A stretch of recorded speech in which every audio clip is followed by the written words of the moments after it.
Hello, everyone, and welcome to this week's edition of the Just Us Marks Wrestling Recap Show. I'm the Athletic Geek, joined on the other end of the tin can string by Easy.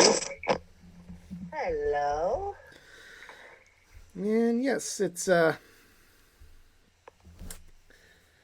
been quite the week in wrestling, very eventful, at least with what we saw on TV. No real backstage drama as of now. But if you've never seen the show before, this is the Just Us Marks Wrestling Recap Show.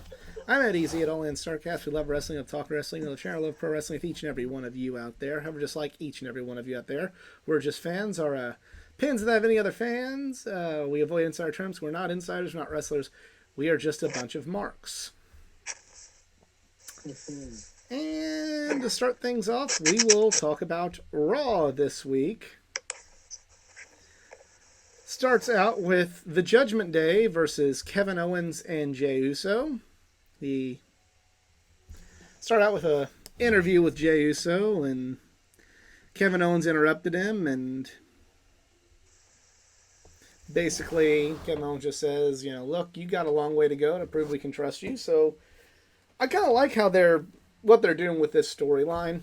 I like how Jay just didn't go to Raw and now, because he's a good guy, he's everybody's friend now, la-di-da. They're actually going dude, you were an asshole when you were with the Bloodline, and you, did a lot of things to make a lot of people upset. We don't like you, so I like how they're keeping that going. Judgment Day came out, basically said, hey, what are you talking about? We love Jay, because they're trying to recruit Jay into the Judgment Day. And then it led into a pretty decent tag team match with Priest and Finn versus Owens and Jay. Match ended with Jay accidentally hitting Owens with a super kick, which leads more into the mistrust of, the good guys towards Jey Uso. Good match. Advances the story. Nothing life-changing, but it advances the story, so it's got merit. I would get their philosophy on why they want Jay, but it's do you really want to recruit, or does it even make sense for one guy to leave a stable and then just to join another stable? I don't know. Well, they're playing on the fact, Judgment Day is playing on the fact hey, nobody likes you. We like you. All these people, in the locker room, they're making you an outcast. And everybody's against give it, you. A little bit of breathing room here. It's wait, just. Well, when everybody hates you, you might need backup. That's what they're playing on. And also, the Judgment Day are bad guys and try to manipulate people like they're doing with Jey Uso. So it's also you guys are, real assholes trying to use the fact that this guy's trying to change and make things right and trying to go no, you're not going to make things right, but everybody hates you, but we don't hate you. So, next we have Kira Tozawa versus The Miz. A few weeks ago, the Tozawa upset The Miz, so they're having another match.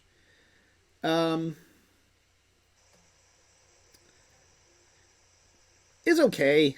It's very in the middle on this one. It wasn't bad. I like The Miz. I thought him and Tozawa did some good stuff. LA Knight came out to keep that storyline going, which I don't love that because I want there to be firm roster boundaries outside of the champions that can switch brands. But, not bad.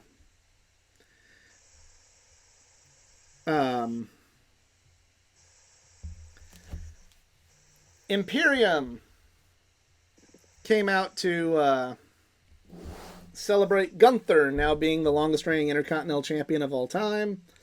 Then Alpha Academy came out and had a brawl. Kind of a standard segment, but it keeps the Gable Gunther program going, and I like this, and I now that Gunther has the record, I would really like it if Chad Gable was the one to dethrone him. Xavier Woods wrestled Drew McIntyre. The New Day and Drew McIntyre, along with his new tag team partner Matt Riddle, have had some differences and some miscommunications. Drew McIntyre's been, kind of pretty much like very uneasy with how he's been. Like he's not been kind of good with good guy wrestlers. So I think they're going to a bad guy turn for Drew. Good match between the two of them. Drew won with the Claymore. Again, no life-changing Dave Meltzer 5-star banger, but a good match to progress the story, which is just as important. Chelsea Green wrestled Shayna Baszler. Shayna won. Zoe Stark came down when Piper Niven and Chelsea started attacking Baszler and said they're going to try and challenge them for the tag team titles. This match, given the people involved, I thought it would be better than it was. It wasn't awful, but Chelsea Green, Shayna, thought it would be better than it was. 6-man tag match, Tommaso Ciampa and Alpha Academy versus Imperium. Really good match. Gable made Vincey tap out to secure the win for his team. Like the storyline, like where it's going. Rhea Ripley wrestled Raquel Rodriguez. It was a really good match. Rhea Ripley won.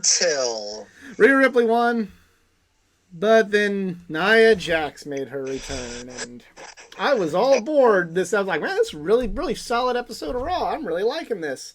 And it still was a good episode, before all the real wrestling fans come out and give me the, well, actually, it was not that good. Like, it was still good. But then Nia Jax came out, and I'm just like, fuck. Yeah. Did we also mention that this was the final Raw with Vince McMahon in control? Because the Endeavor... You're very naive to think that Vince McMahon won't have a say even with this merger.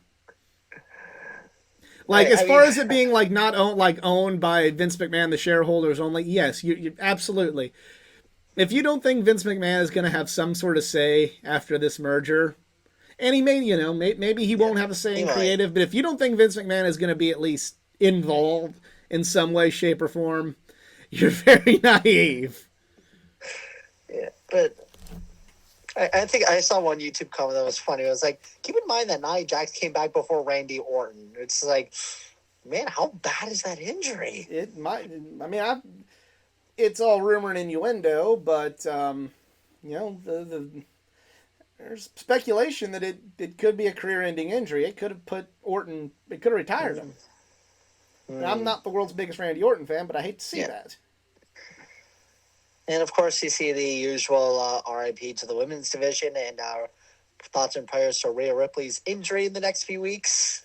Or incoming injury. If she's improved, people deserve second chances. I'm not going to, paint with that broad of a brush, but I would have the microscope pretty big on Nia Jax now, because if she hurts Rhea or Becky or Shayna or anybody in this division and causes problems to the trajectory of this division, we're going to have problems. We're going to have big problems. All right, that was Raw. Yeah. Other than Nia Jax, I really liked all of it. I'd give it a solid. I'd put a grade on this. I'd give it a B. It's probably going to be a B plus until Nia Jax came back. But hey, I wouldn't be. How do I say this? I wouldn't be able to say that I try to be objective, and I'm not always objective. I concede bias at, many, many things. But if I said that I wouldn't at least give this somewhat of a chance with Nia Jax, I wouldn't be able to, in all good faith, call myself objective, but I'm not very confident. So now let's go to SmackDown. Oh, just before we get that mini NXT news, Becky Lynch. Becky Lynch is the NXT Women's Champion. They have two main roster people as NXT champions. I'm of two minds about that in general. One, it's kind of this analogy is going to be this analogy is going to be lost on a lot of people, but to EZ it'll make sense. It's kind of like bushwhacking in NASCAR. Yep, big time. Now, there's for those of you, quick motorsports lesson to everybody who don't know what bushwhacking is. Back when the second tier division of NASCAR was called the Busch Series, there would be NASCAR drivers from the Cup Series, the top division of NASCAR, would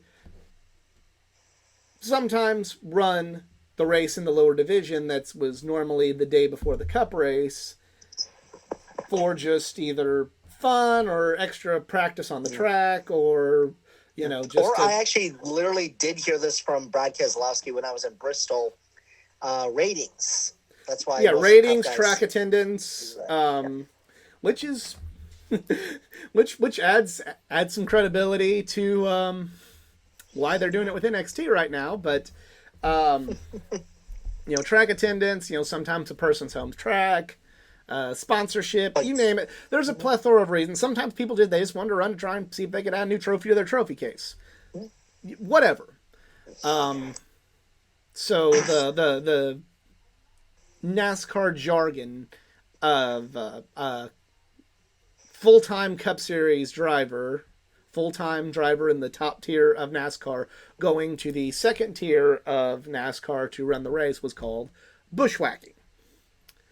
And there were arguments to the good and arguments to the bad of this practice. And the arguments to the good were, hey, it increases ratings, it increases attendance, it increases sponsorship, it increases money for the overall purse, which is more money in the driver's pockets.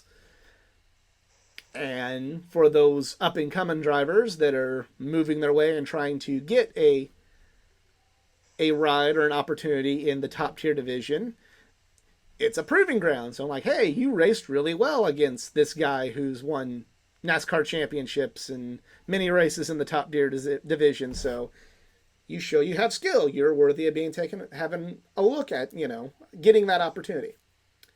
The bad side of it was a lot of times there were so many top-tier drivers going down that nobody could develop because all of the opportunities there were being taken by people in the Cup Series going down and bushwhacking, that you couldn't have anybody really naturally progress through the ranks because oh, hey, we don't have a seat for you.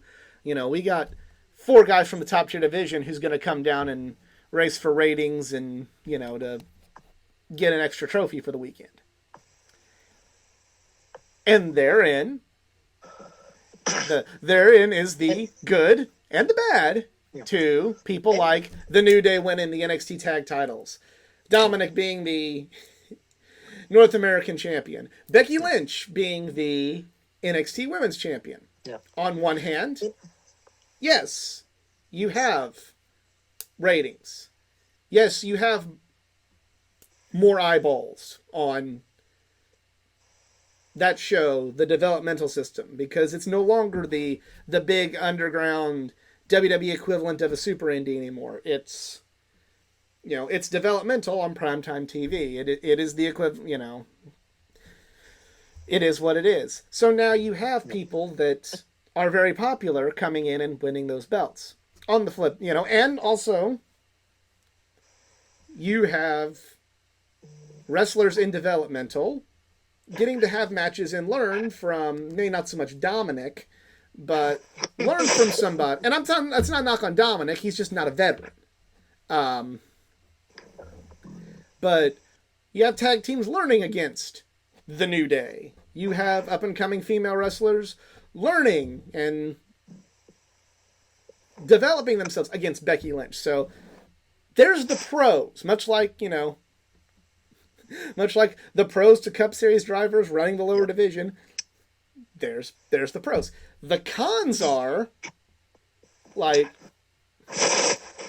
okay, well, there's a lot of people that are not going to get time, even if they maybe have the talent. They're not going to get time to develop themselves just on the show, which is what this show is. It's meant to develop the new crop of WWE superstar. Because, well, we got Dominic. We got the New Day. I mean, I know they've lost the belts, but, my point remains. We have Becky now. So, it's a double-edged sword. And also, my one annoyance from bushwhacking was most of the Cup drivers became Busch Series champions. Although with one exception for 2001 for Kevin Harvick, because he was called up after Dale's death, which I'll give him a pass for that. But afterwards, it was a little annoying.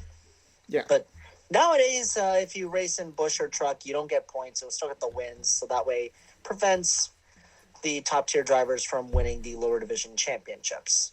But nonetheless, some people are still annoyed with the fact, like, oh, hey, you could have given somebody else a shot at that Busch Series race, but instead, here Kyle Larson had to take a spot, Kyle Busch had to take a spot, Chase Elliott had to take a spot, and that is and like, hey, you could be trying to feature this. You could be trying to feature this talented tag team or this talented, female wrestler, but Becky Lynch is here, the New Day's here. So actually, this is funny. On an unrelated note, someone did call out Kyle Larson when he raced the Eldora Million, and someone saying, you could have somebody else like race for that, and he literally called him out saying like, or maybe I just like racing. You thought about that? Which, in context, yeah. Hey, no problem with it, but I mean, if you're going to be okay with that, are you okay with Becky Lynch being on NXT? That's just, it's a double-edged, yeah. There's a lot of variables here. I'm not complaining about it. Now, I'm going to complain if main roster people have all the belts and they take up all the time. But having some main roster people there, it might actually help people in NXT go like, oh, hey, I get to work with Becky, and you might learn something from this. It's a double-edged sword. And it all depends on how things play out. But I can see why people are okay with this happening. I can see why people are not okay with people like Becky Lynch just coming in and winning the NXT Women's title, or people like Dominic just coming in and winning the North American Championship. I see both sides of the argument, and it just is what it is. But we got to talk about SmackDown. And we'll say this actually caught my attention a little bit. Yes, this was a really good episode. Pat McAfee returned. And it's gone. Pat McAfee is one of the best commentators. Hey, keep going. Pat McAfee is one of the best commentators in wrestling, and I'll die on that hill. It isn't so much a complaint about his commentary. It's just, I just don't care. Cool. You played for the Indianapolis Colts. Cool. He went through training, became a pretty decent wrestler, is a pretty funny comedian, has developed a big brand. You may not care, but a lot of people do, and it's not WWEZ. You may not like him, but he draws an audience, and he's more over than half of the wrestling world, including those in AEW. I just realized if I had a channel like that, I think WWE would immediately sue me. So, yeah. Yeah, he came back, got a Huge reaction. Austin Theory came out playing on their rivalry. And then The Rock came back. And I know some people, some of the Rio Wrestling fans were complaining about this on Twitter, or whatever it's called now. And that's why I don't fall in line with Rio Wrestling fans anymore. Because this was awesome. Crowd was hot. Rock can still be charismatic, which is just as important as bangers. This was amazing. It's an amazing thing. You know, Everybody segment also would have been better if WWE would have stopped muting every time they said they had to, because it has a TV PG rating, and if you want to use that word, it goes TV 14, and you got to pay fines to the FCC. Oh, please! He dropped llama penises to the New Day one time.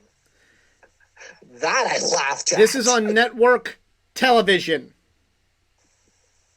So was that other segment, but anyhow, segment was funny. I will say that. I mean, it was annoying, but, you know, this isn't a WWE problem. This is an FCC problem, and you don't want to fuck with the FCC because they will end you. As fucking annoying as that is. But yeah. Great segment. Everybody did well. Best segment of the year. By far. In any wrestling company. If you're going to do like an interview... Best interview of the year, this was great. Nothing can top this one. Or I shouldn't say nothing can. Nothing has been better than this one yet. I honestly, low-key, would be interested to see a Rock Austin Theory match. Maybe. I'd be okay with that. But it's probably going to be Rock and Roman. Please, thank God, no. Hmm? Hey, I don't want to see that, but again, I don't want to see that, but there's a lot of money in that. Mm-hmm. There's a lot of fucking money in that. And especially if the writer's strike continues, The Rock's going to be free. I was going to say, like, wait a minute. I hope, I mean, I wouldn't be surprised, but I hope not the WWE script writers are not part of this SAG. Why don't you want them to be part of SAG?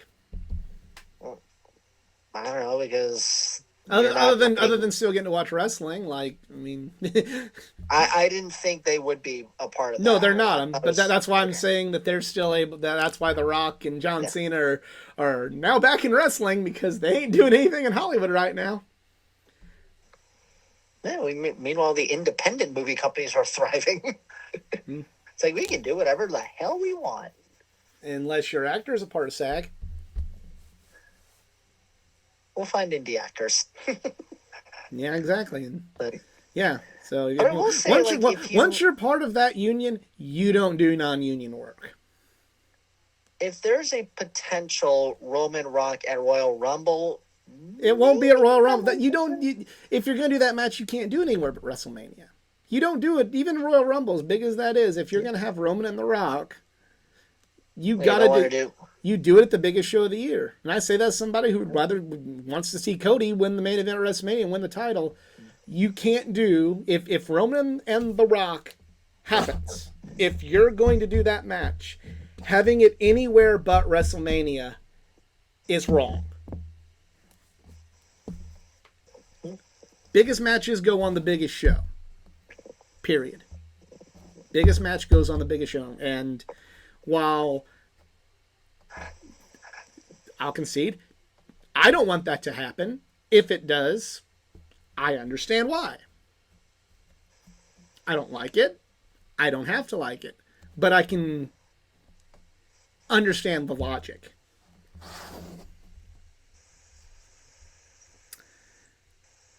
Next match, AJ Styles versus Finn Balor. This was okay. I mean, like, I'm not downplaying it. Like, it was a good match, but I think it was probably, like, the weakest of the singles matches. It wasn't as good as the Survivor Series match or the 2017 match, but it's still good.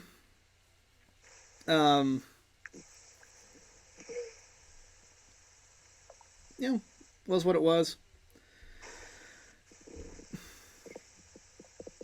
LWO versus the Street Profits. First, we found out that next week for the U.S. title, we will be having Escobar versus Mysterio. That'll be a good match. But while that was going on, Street Profits came out and led to a tag match, and there you go. Street Profits win. LA Knight wrestled The Miz. LA Knight won. Been some teases with Paul Heyman and LA Knight.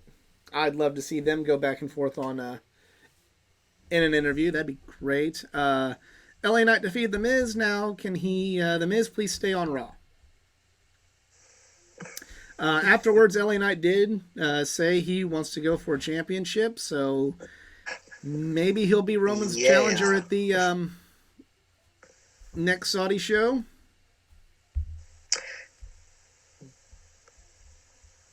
I was going to say no, but I'm like, well, it's a Saudi show, so I'm not going to care.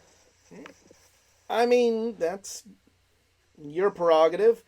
I don't have a problem with that match happening. Even I know a lot of people are going to be all like angry if we do get an LA Knight versus Roman Reigns match and LA Knight loses, but it's not about winning all the time. I know I've seen some discourse like, LA Knight has to win this. I'm like, no, he doesn't. Stone Cold Steve Austin was getting, obviously at the time the wrestling business was a little bit bigger, so he was getting great buzz in 1997, and he had a match with The Undertaker on In Your House pay-per-view, and he didn't win. It was just kind of like, okay, well, Austin's hot, Taker's the champ, Austin's still feuding with the Hart Foundation.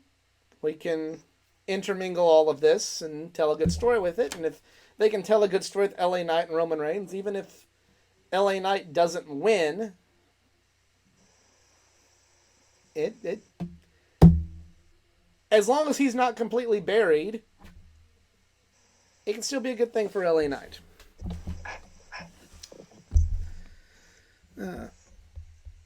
Asuka wrestled Bayley. Good match. The main event was a segment of John Cena on the Grayson Waller effect. It was a decent segment. There was a segment earlier in the show with The Rock and Cena backstage that was kind of cool to see them. Both of them go like, hey, we can't get any Hollywood work right now, so wrestling, yay! Still cool.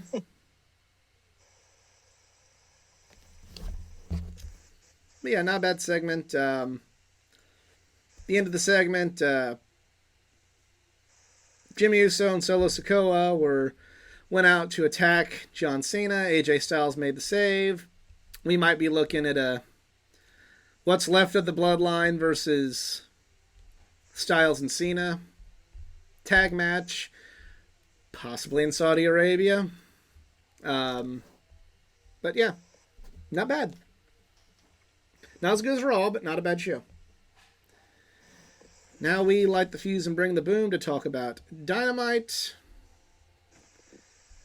Grand Slam is next week, and it is not selling as well as previous years because the ticket prices have gone up.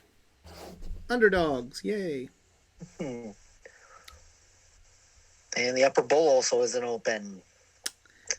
Yeah, you're having a slight problem when you're struggling to sell a wrestling show in New York.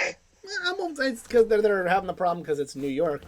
I think they're just having a problem because right now, the bloom's kind of off the ropes. It's still a great show. I mean, it's made good, good, not great. Flipping between good and great, but okay, It's decent. It's not this hot new thing anymore. Going into all these markets new, eventually things fizzle out, and the fizzling out and the increase in ticket prices don't make for a good combination when you're trying to sell out a show that you've sold out the previous 2 years.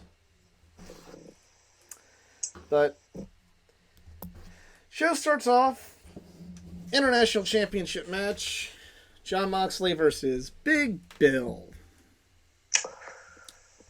I didn't like it, but I'm not a Big Bill fan.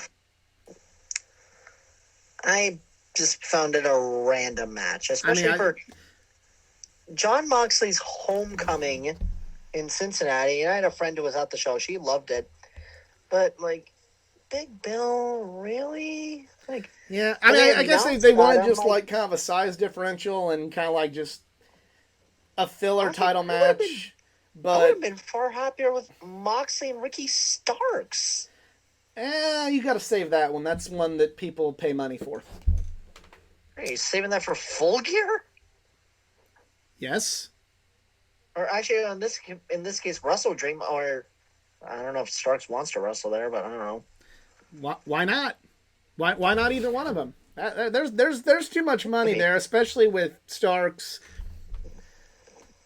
having issues overall with the Blackpool Combat Club.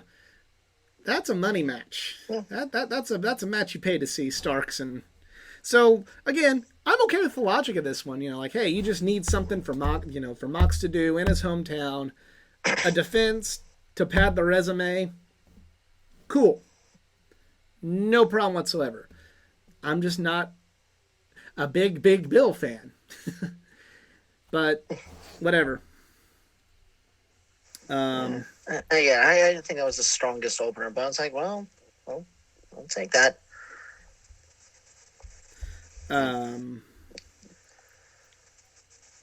Don Callis was going to reveal his next target, and his target is so it'll be the Heart of Kenny Omega, Kota Ibushi. I liked it. That's good. I like how they did a good reveal. I like how they did a segment about what Kota Ibushi and Kenny Omega are, because I can tell you dollars to donuts that at least half of the people that watch AEW programming just don't know how deep and why that relationship's so special. They just kind of know, like, oh, Ibushi, cool. You know, he was on Being the Elite, and then he wasn't. So by doing that, it actually adds more context. So that half of the AEW audience is now like, oh, wow, it actually is deep. Great. Good storytelling props there.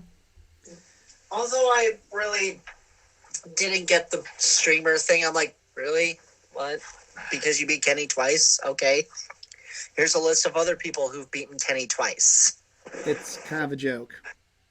Yeah. It's something. I thought that was a little bit. It's something that bad guys do to get the reactions like the one you're getting, or giving them, I should say. Like your painting was a better execution. It was an over the top. Look at us, because that's what bad guys do. Yeah, because that Moxley scar is still very visible, Callis. It literally looks like a birthmark every time I'm just watching on the screen. I'm just laughing at the fact that you're doing everything they're supposed. Like, you're getting every reaction that Don Callis wants to get out of you. You are giving it to us right here on this show. That's why Don Callis is a fucking genius. I mean, I didn't say he's not a genius.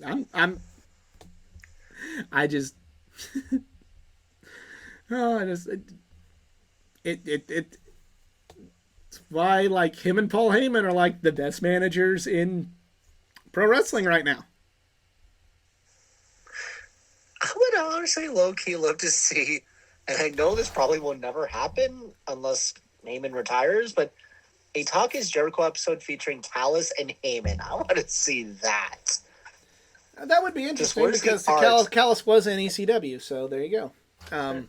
Okay. We got to move on. Oh, yeah. Callis was like the top bad guy manager in ECW in like its last days. His character, his character was called Cyrus. He represented the network of TNN, who didn't like the way ECW did things. So he didn't work for ECW. He represented the network, so therefore he had more control. And So basically, the right to censor, sort of. yes, but well, much like Right to Censor, it was based on real life stuff. Right to Censor was created because of Vince McMahon not liking the FCC, and Cyrus was created because Paul Heyman didn't like TNN. So there you go. But Cyrus representing the network came before Right to Censor.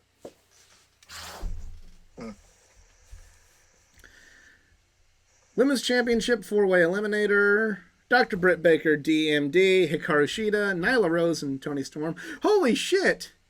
Nyla Rose was on Dynamite, y'all! Yeah. Real quick, this is a segue to a nice little sidebar. I'm wearing my infantry t-shirt that I bought from them at StarCast. Their table was in like the room, and then Nyla Rose came in to go to her table, and they just came in like, hey Nyla, here we are, Nyla, hey Nyla, here we are, what you need, Nyla, we're here. And then Nyla just went like, I need coffee, and Sean Dean went, right here, black, no cream. She is honestly so cool to talk to. Oh, she's hilarious, and so are the infantry. Yes. Oh my god. And so are the infantry. And they screwed over the infantry at that con by making you pre-order their meet and greet. Because with the way they were acting, if you could just like do table sales with them, I would have bought everything from them. With cash right there on the spot. But I had to have a pre-order to meet them. So other than me being able to buy a shirt with cash, I couldn't just go over there because they were only allowing pre-orders. And they lost out on some money by doing that deal. So, hey Conrad, if you ever see this, other than like, no disrespect, like a few big guns like Kawada and, you know, I would say Moxley, but he was go up to his table. He wasn't even pro. Like, other than like Kawada, Sting, and Dennis Rodman, JR maybe, stick to tables. And people just go up and pay money because the infantry would have made a killing that day had they done that. But anyway, miscommunication between Shida and Baker led to Toni Storm winning. So she will get a shot against Saraya at Grand Slam. Not bad. That's a good match to have. I liked it. I'm kind of finally getting the women on TV. Yeah. I'm kind of hoping Toni Storm wins because with this new character, I'd like to see that. And I'm not really super high on Saraya. Putting aside that Saraya's the champ, I'm still not understanding this. Like, are the outsiders okay or are they not okay? It's like, oh, is Bullet Club okay? Is Bullet Club not okay? I'm like, someone just told me a story here. They are telling the story. We'll find out next week what's going on. That's exactly what they're doing. They're telling the story. Like sex swear to gods. God, if you give us the figure Poke of Doom, I'm going to kill somebody. Yes, if that happens, that's bad. Yeah. You especially don't want to do that at Arthur Ashe Stadium either. Well, I mean, WCW did it at the Georgia Dome. I'll need some context on that on another episode. They booked a Nitro for the Georgia Dome, and then the finger poke of doom happened. Like, yeah, it was the Georgia Dome, and Goldberg, lost 2 weeks before at Starrcade, and they're like, saying, he got lost when Scott Hall used a taser on him, and then Kevin Nash like, I didn't know Scott Hall was going to do that. I'm a good guy. You're getting your rematch now. And it was all hyped up like, oh, okay, Goldberg, where he played football, is going to get a rematch at the title, where he won the title originally as well. And then they did a stupid storyline where Miss Elizabeth accused Goldberg of stalking her. So he was arrested. And then the whole theme of the show, like, well, is he going to be able to make it back in time for his match? And then when it looked like he couldn't, Kevin Nash went, I think Hogan's behind this. And Hogan's like, oh, I'm Hulk Hogan. And then said, like, I'm challenging you instead. And I went, okay. And then the finger poke of doom happened.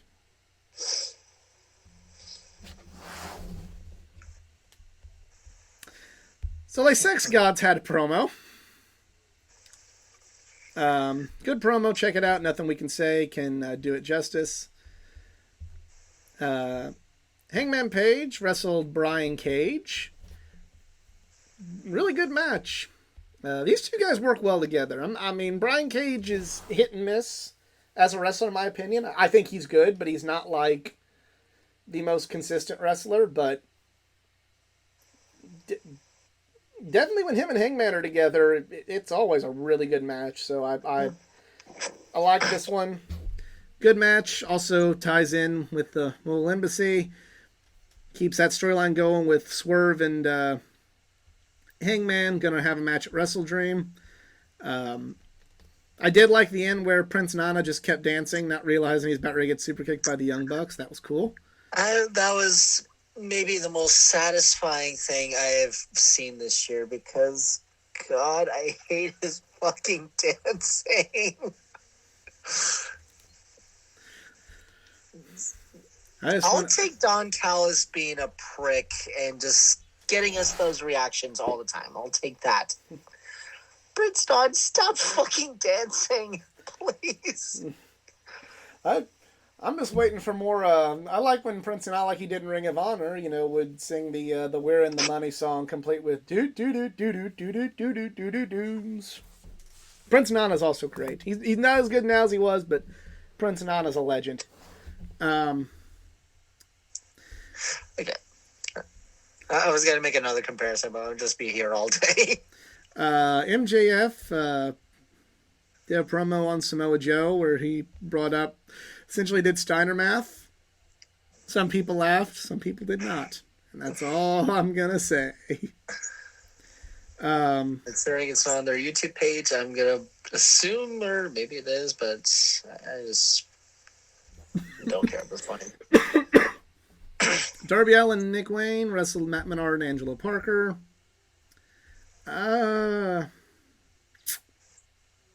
Wasn't as into this match as I thought it would be.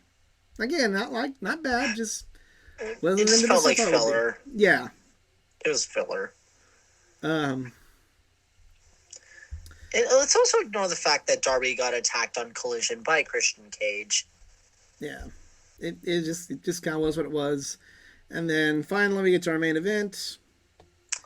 Grand Slam tournament. Final, Roderick St. Wrong versus Samoa Joe.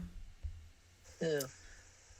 Joe won, which I actually enjoyed. Yeah, it was a really good match. Joe won, setting up the match for next week. Really good episode of Dynamite. Now we go to. I actually legit thought Strong was going to win this. I was like, shit. I mean, I had moments, but I really didn't think Strong was going to win. Yeah. Yeah. And also, I like that at the end of the match well, let's see. It's quite obvious that it looks like Roderick Strong's neck is actually pretty okay. Hey, you don't care about Roderick Strong's neck.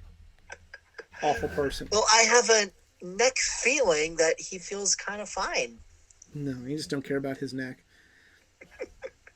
Also, just screaming of like, I don't know, like. I'm just like so close to just screaming, "Hey, Stella!" Fuck, I should have done that at Collision. Damn it. Anytime he was screaming at him, I should have just said, "Stella!" Well, speaking of Collision, we start off with Bryan Danielson and Claudio Castagnoli versus Big Bill and Ricky Starks. Good match with Starks' team getting the win. Something that they kind of need. So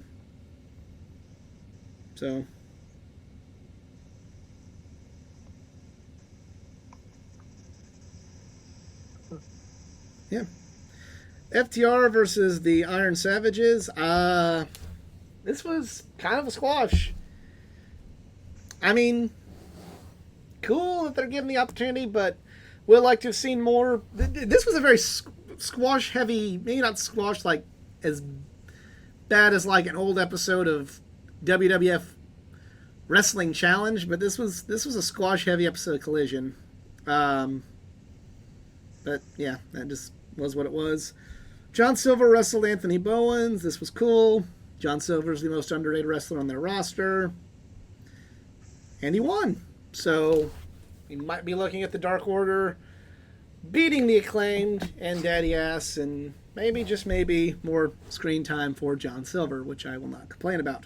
And Dark Order in general. Aussie Open had a squash and then challenged FTR for a tag title match at Wrestle Dream. Cool. Scorpio Sky wrestled Andrade El Idolo. Yeah. This match Yeah, was Scorpio good. Sky's back. Yeah, this was good. Andrade's hit and miss with me. Like, he's either like really high, or just kind of like ooh. But this wasn't bad. This was a good match.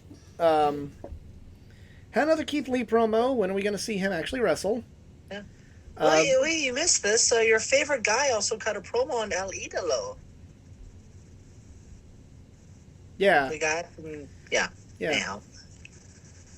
Which, I mean, a Jay White El Idolo match, I would actually be down for that. That would be, to me, the epitome of overrated by the internet in a match.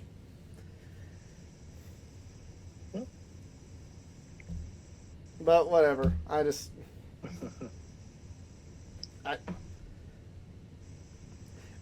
I'll give Jay White credit. He's had a couple good matches in AEW, but I still see him the exact same way. And him and the fucking ass boys with a fucking cardboard cutout of him doesn't change my opinion that the only reason he's as popular as he is because the elder gods of lay internet hath decreed that he was good, and you're just supposed to go, well, he's good already.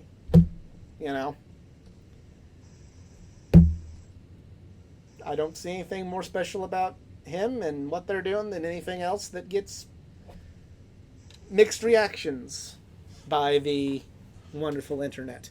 The Righteous wrestled the Hardys and won in a very not good match. But the Righteous then challenged MJF and Adam Cole for the ROH tag belts. I mean, it's cool that, hey, if you want to push a new team and make them look good, having them be, in my opinion, the best tag team of all time is a good start. But again, it was just kind of like this match was just there, and it just wasn't really that good. Get to our main there was a Toni Storm interview where she's playing more into her diva character, which is pretty entertaining. And finally, we have our main event: Chris Statlander versus Dr. Britt Baker, DMD, for the TBS Championship. TNT. On TNT, yes. Yes. Logic. A lot of TNT title matches happen on TBS, and a lot of TBS title matches happen on TNT. Go figure. Anyhow. But this was a really good match. Really good main event. Finish was pretty creative, with Britt going for the lockjaw and Statlander being able to use it into turn into a roll-up. A lot of people hate that sort of finish, but to me, I think that's a great finish because they won with a wrestling move. It's wrestling. They won with a wrestling move. The end. Yep. Sorry, it's not a wrestling too. Yeah, sorry, it's not a 7 backflip, top rope fuckinator that gets kicked out of, and then have like a Canadian Destroyer. No, wait, Canadian Destroyer never ends a match. Sorry. Then you have like a dangerous move where somebody gets dropped right on their head. Sorry, it's not that move. Yeah. Or 3 tombstones, and no, they're not knocked out. Yeah, exactly. So, yeah, I have no problem with, as long as it's not like the only thing that happens. Yeah. This was a perfect. Penn State is used to disappointment, so it's all good. They're also, well, we won't bring up the other thing they're known for. Yeah.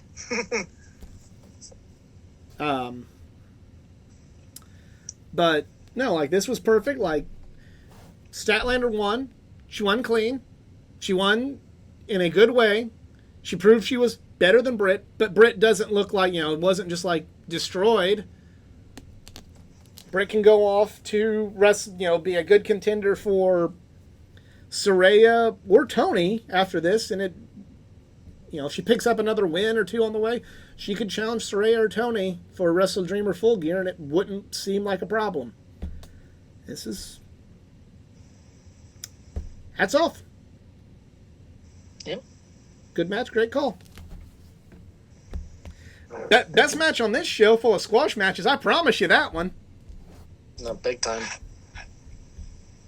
Well, I mean, either that or the opening tag match. I'd say, I'll give the slight edge to the TBS title match, but the opening tag match good. The rest of it was very squash heavy and kind of brought the show down, but it was bookended by good matches. Yeah. I kind of gave Raw a B. I'll give SmackDown a B minus. I'll give Dynamite a B plus, and then I'll give Collision a B. Those are my final grades for the week of wrestling. And that is it for us this week. I want to thank you all for tuning in. If you enjoyed, please like, share, subscribe for more content. Follow me on my social media pages, facebook.com/athleticgeek89, Twitter athletic_geek89, or X, or that one thing that is an echo chamber, that app, that one, at athletic_geek89, and follow me on Instagram at athleticgeek89. Easy. Do you have social media anymore? No, I mean, I still do, because I'm a millennial mark, but I like to consider myself a 90s baby. You can follow me at the Instagram at ERIKZARINS and just look at my random photos, or just give me a message, whatever. Anyhow, but I'm excited for Grand Slam. We'll see. Yeah, we'll see what happens next week. Yeah, we will see. So, for EZ, I am the Athletic Geek. We're just marks. And we're out of here. Have a good one.